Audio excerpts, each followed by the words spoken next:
faithfully delivering value and interpreting great books from around the world. Hi, this is Sally Talks Books. Today, we're interpreting the book, The Punishment of Rewards. In today's world, many folks use rewards to motivate people and hit their targets. Bosses often use bonuses and vacations to push employees to meet their goals. Teachers and parents use things like gold stars and toys to get kids to obey and study hard. Rewards are everywhere, and hardly anyone questions if they're fair or effective. But Alfie Kohn, the author of this book, questions and criticizes rewards. Alfie Kohn is a famous American author and speaker. His work spans schools, education, business management, and parenting. Time magazine called him perhaps America's most vocal critic of grading and testing. Fortune magazine dubbed him America's fiercest critic of cash rewards. Kohn argues that rewards might seem to get people to do what we want. Ultimately, rewards don't lead to better work from employees, harder study from students, or better behavior from kids. In fact, they block growth and worsen performance. For the long run, we should ditch money and honors. Instead of external rewards, we need to foster intrinsic motivation in workers and kids so they pursue goals on their own, leading to lasting benefits. In the book, Kohn thoroughly breaks down the limits and downsides of rewards, using work and school examples to offer alternatives and advice. After it came out, the book sparked a huge response in America. Top magazines like Time, Fortune, and Harvard Business Review endorsed it, and Kohn even appeared on Oprah to talk about rewards. Lots of managers, teachers, and parents, inspired by the book, started shifting how they manage and teach. Now, I'll break down the book's key ideas into two parts. First up, why rewards fail. Second, how to motivate effectively. Let's dive into part one. Why rewards don't work. Why are they ineffective? This might seem counterintuitive, but research backs it up. In a 1970s study, sixth grade girls were tasked with teaching little kids how to play a game. Some girls were told that if they successfully taught the children, they'd get free movie tickets. As a result, these girls became more frustrated, took longer to communicate, and the kids they taught understood the game less than those taught by other girls. In a 1994 report, researchers spent 8 years tracking the learning progress of 100 mothers and their children. The results showed that mothers who rewarded good grades and punished poor ones, their kids had less interest in learning and were less likely to achieve excellence. And For adults, there are plenty of examples proving rewards don't work. in 1993, the president of a U.S. manufacturing company wrote an article titled Performance Pay. It's not good for your business. The president stated that after implementing performance incentives for a few months, the company's productivity started dropping. Employees were busy scheming how their actions affected bonuses and how to game the system for max gain, leaving no time to think about what's best for customers or the company's long-term interests, leading to unprecedented division. But rewards aren't totally useless. For simple, repetitive tasks that don't need creativity, rewards can have some effect. For instance, if employees are packaging products and pay is tied to quantity, they naturally boost efficiency. But the author argues that even then, rewards' impact is limited and managers have better ways to motivate workers. And the author points out that people think rewards work because they change surface behavior. So we mistakenly believe that just handing out rewards will change behavior and eventually get us the results we want. But reality isn't like that. Employees work longer hours without necessarily improving quality, and kids do more problems without necessarily getting better grades. Why can't rewards truly change outcomes? We've summed up 4 reasons. The first reason is that rewards equal punishment, and punishment brings a bunch of negative effects. In the author's view, rewards and punishment are essentially the same. Both use external stimuli to control others, with rewards using temptation and punishment using threats. The root idea behind both rewards and punishment is behaviorism. Behaviorism, born in the early 20th century, is a psychological school that sees human behavior as a product of external stimuli. Rewards strengthen a behavior, while punishments weaken it.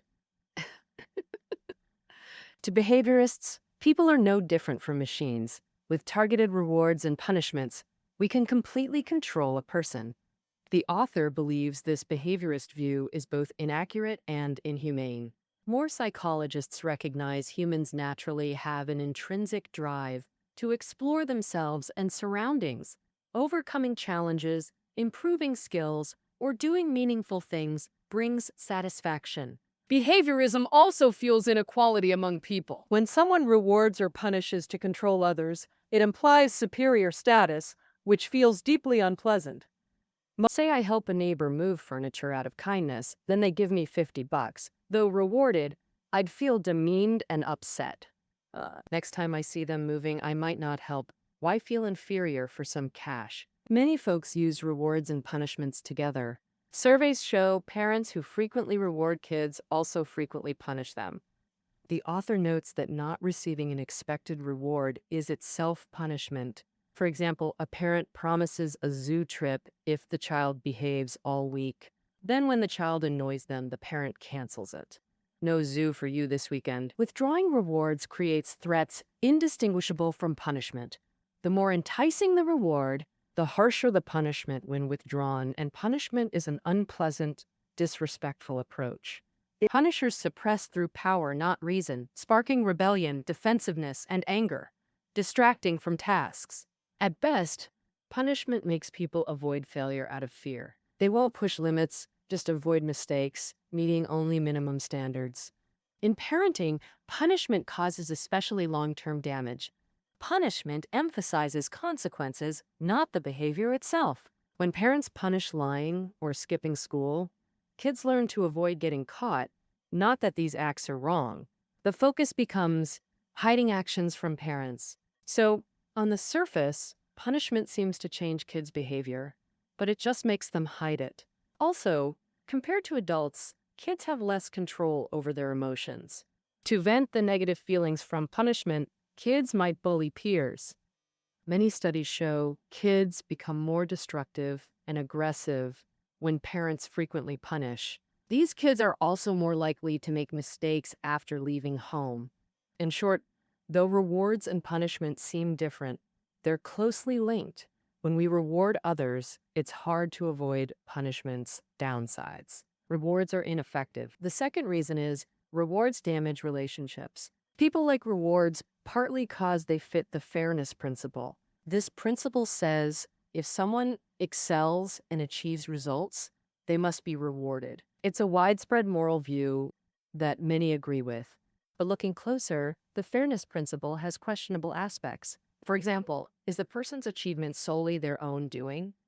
Often, great results come from teamwork. Is it fair to reward only one person?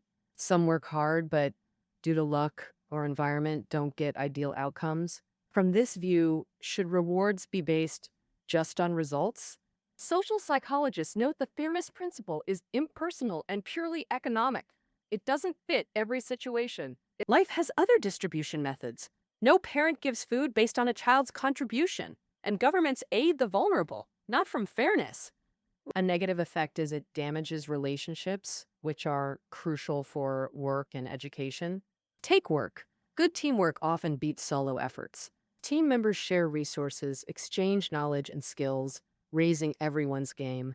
When facing failure, teams offer emotional support, helping people recover faster. But when only top performers get bonuses and vacations, it ruins team dynamics. Employees see each other not as partners but as rivals in a cutthroat race, focused on beating others, not growing together. Other employees feel they can't win this competition, so they completely give up on self-improvement. So rewards create opposition and competition in relationships, ultimately weakening the team's performance. Relationships between kids and adults are crucial too. Parents need caring bonds so kids feel safe seeking help anytime. Same with teachers. Students should comfortably admit mistakes and seek guidance to improve grades. But when parents and teachers use rewards, they become lofty judges. Kids just try to please these judges, getting approval for rewards. Asking adults for help or sharing problems might cost them rewards. so they're strongly motivated to hide issues. Thus, kids miss growth opportunities from adult help, facing obstacles in both academics and values. Rewards are ineffective. The third reason, rewards ignore the real causes of problems. Rewards are popular not just for changing behavior and fitting fairness, as mentioned. Another reason is they demand little from the rewarder, replacing the thought, effort, and patience needed to solve problems. Managers don't ponder why efficiency is low. Teachers skip finding better methods. Parents avoid understanding kids' feelings. Just hand out rewards. Pass the buck. It seems easy, but solves nothing. A mother wrote asking, her 3-year-old keeps running out at bedtime. What can she do without rewards or punishment? The author wondered, why not consider the cause of her behavior? Maybe bedtime's too early. She isn't tired. Perhaps parents work all day, so she craves evening chat time, or the TV in the living room keeps her awake. Only by finding the real cause and targeting it can we solve problems effectively. Rewards just mask problems short term. Over time, issues erupt. Rewards are ineffective. The fourth and most crucial reason, according to the author, is that rewards reduce interest. Psychologists call rewards extrinsic motivators since they're external temptations, contrasting with intrinsic motivation, what we usually call interest. Interest lets us find fulfillment in the task itself, enjoying the process of achieving it. Management scholar Richard Hackman concluded, when people do work they're interested in, we don't need coercion, bribes, or tricks to get good performance. On the contrary, they'll automatically pursue excellence because it brings its own reward and satisfaction. But rewards significantly damage intrinsic motivation, reducing people's interest in tests. In the 1960s, Stanford psychologist Mark Lepper conducted an experiment. Lepper gave preschoolers markers and had them draw. For kids this age, markers are fascinating toys. Some kids were told they'd get a certificate decorated with red ribbons and gold stars if they drew with markers. A week after rewards ended, Lepper observed, the rewarded kids showed markedly less interest in markers, less than other kids, and less than their own pre-ward interest. Over the next 20 years, many studies reported the same phenomenon. Rewards diminish people's interest in activities. Why does this happen? The author identifies 2 reasons. First, when tasks become near means to rewards, they're seen as undesirable. When parents say, finish math homework, then you can watch TV, they're implying math is boring, meaningless without the reward. Second, rewards make people feel controlled. Psychologists believe all humans crave autonomy, feeling they choose freely. We want to be masters of our lives, not pawns manipulated by others. Acting from interest embodies autonomy, but rewards disrupt this sense. When we feel we're drawing for certificates or writing reports for praise, we naturally lose interest in the activity itself. When people lose interest in a task, their focus shifts from the task itself to the reward, aiming not for quality completion, but quick reward acquisition. This mindset makes people avoid risks and resist new possibilities. Well, worse, sometimes rewards tempt people to find loopholes and cut corners rather than properly complete tasks. In the 1990s, Pizza Hut launched a reading incentive program in the U.S., where kids got free pizza after reading a set number of books. Though designed to improve reading skills, kids chose short, easy books just to get pizza, doing nothing for actual reading development. As the author says, rewards don't motivate task completion, they motivate reward acquisition. Nobody cares about task quality as long as they get the reward. So, to recap part 1, rewards change behavior, not outcomes. Long-term rewards actually weaken performance for 4 reasons. First, rewards equal punishment and bring negative effects. Second, rewards damage relationships. Third, rewards ignore root causes of problems. Fourth, rewards reduce interest. Now that we've covered why rewards often fail, let's move to part 2, how to motivate effectively. The author believes the best approach is sparking intrinsic motivation while removing external barriers to interest. Achieve this through 3 aspects: task content, collaboration, and choice. called the 3 C's of motivation. Since all start with C, the book details their workplace and education applications. Starting with task content, as mentioned, interest drives people to actively pursue excellence. So when assigning tasks, align content with people's interests.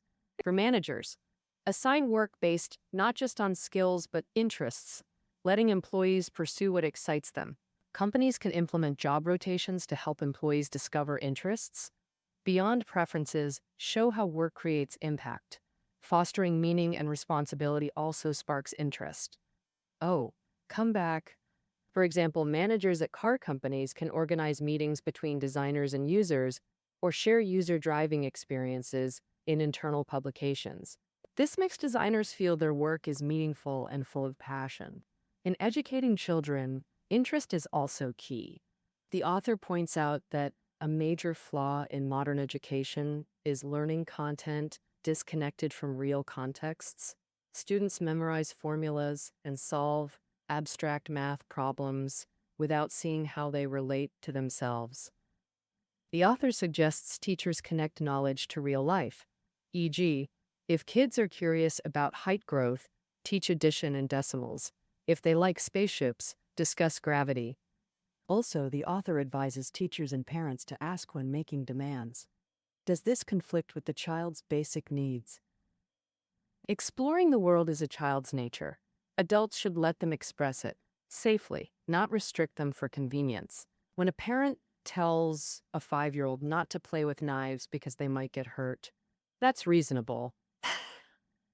But if a parent stops a kid playing with ice cubes at the table just cause it wets the surface and is messy to clean, when parents realize this demand isn't from the child's view, they can think of better ways, like letting the child play with ice in the bathroom. Having covered task content, now let's discuss collaboration in the 3 C's of motivation. This means building harmonious relationships, giving care and guidance so people feel safe challenging themselves without fear of failure. The author believes fostering workplace collaboration requires ditching performance-based pay, as it only creates employee rivalry. So how should pay be determined? One approach is to consider factors like an employee's time with the company, their skills, and job complexity to set compensation. After ditching performance-based pay, managers must design a new performance evaluation system to motivate better work. This system needs to meet 3 conditions. First, it should be two-way communication, employees and managers exchanging ideas, not just manager judgment. Managers should listen to employees' problems seriously and respectfully, then help solve them. Managers should also observe work performance, provide timely feedback on strengths and areas needing improvement, and discuss enhancement strategies together. Second, the new evaluation system should be an ongoing process, not just annual or quarterly. Finally, the new system eliminates rankings, competition, and any connection to compensation. This creates a collaborative atmosphere of genuine care, motivating employees to grow. The collaboration concept also applies to education. Now let's explore applying collaboration to both learning and behavior correction. The author sees exam grades as equivalent to employee bonuses. Similarly, external rewards. Many students trade grades for parental praise or other incentives. Grade rankings foster competition rather than cooperation among students. However, exams are crucial for assessing knowledge, so eliminating them entirely isn't realistic. The author suggests teachers reduce exam frequency and simplify grading to just 2 levels, either A for excellence or incomplete. For the latter, teachers need face-to-face dialogue. Provide specific feedback on strengths and growth areas while listening to student input. Teachers aren't judging from above, but helping students grow. This collaborative relationship makes students feel cared for, sparking motivation to improve. The author strongly advocates cooperative learning, students forming small groups to learn through mutual support. Teachers provide materials and set learning objectives for each session. For example, mastering specific concepts with final assessments like essays or experiments. Students drive the learning, reading materials, sharing ideas, drawing conclusions together. and solving problems through discussion. The teacher's role is supporting group communication and mutual assistance, not lecturing from the podium. Many studies show that well-organized cooperative learning helps students develop more positive attitudes toward themselves, classmates, and coursework. When students learn collaboratively instead of competing or isolating, learning outcomes improve dramatically. Having covered learning, now to behavior correction. The author believes teachers and parents should collaborate with kids, explaining reasons behind requests so children understand their actions' impact. Are these effects positive or negative? Numerous studies confirm children comply more willingly when given specific reasons. When kids misbehave, like skipping school or snatching toys, adults should foster cooperation where kids safely share thoughts, not threaten punishment, which breeds hostility without solving problems. Having covered collaboration, now let's discuss motivation. Specifically, autonomy, the third C. When people have autonomy, they develop stronger interest and responsibility, actively performing better. Managers can involve employees in setting company goals. Even when goals are fixed, let them decide tasks, priorities, breaks, and review schedules. Teachers might let students choose learning priorities, whether homework is journaling, art projects, or reading. Even for fixed tasks like essays, students pick topics and materials. This autonomy also reignites teachers' passion. One teacher told the author, after 30 years teaching, letting kids co-design lessons saved his passion. He'd have burned out otherwise. Before each new unit, he asked students for exciting ways to approach it. Students always propose brilliant ideas that surprise him. Research shows when students participate actively, teachers shift from monitoring to meaningful interactions. This improves both teaching quality and student performance. Additionally, the author stresses that true autonomy requires holding children accountable for their actions. We want kids to have strong values, think independently, and know right from wrong, not just blindly obey others. But these qualities can't be forced through external commands. Adults can't demand both obedience and independent thinking from children. So when adults make requests with explanations, they must also let kids voice opinions and take responsibility. For example, a parent might say, I want you in bed by 9 p.m., or you'll struggle to wake up tomorrow, and be late for school. The child could respond, I want to sleep at 10. I promise I won't be late. The parent can then allow this and observe the outcome, teaching the child accountability. All right, let's summarize part 2. To spark intrinsic motivation. First, align tasks with people's interests. Second, foster collaboration so people willingly challenge themselves without fearing failure. Finally, grant autonomy to boost interest and responsibility. With that, we've covered the core ideas of punished by rewards. The author argues we should ditch rewards and punishments to unlock intrinsic motivation for better performance. The book's criticism of rewards sparked debate. Critics call it unrealistic, insisting rewards solve real-world problems. To objections, the author responds, adopt what resonates. Start with acceptable ideas rather than all or nothing. If you can't abandon rewards yet, but see their limits and stop viewing them as the ultimate tool, that's progress. That concludes our interpretation. Find reading notes below the audio. Until next time.